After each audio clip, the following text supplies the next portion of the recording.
Hello friends, in Excel this developer tab is very important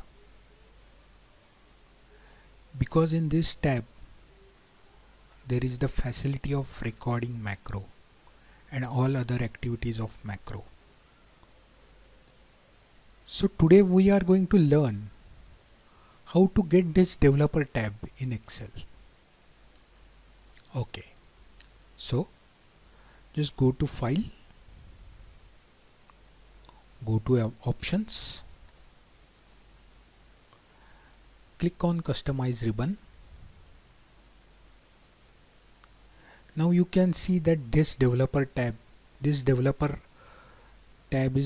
checked. So if I uncheck this,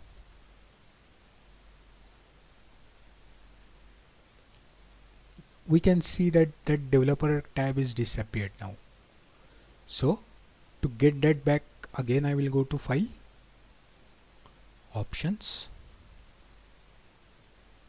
Customize Ribbon, and I will check this box. Okay, so this is how we get the developer tab. Thanks for watching this video. Please subscribe to my channel. Thank you.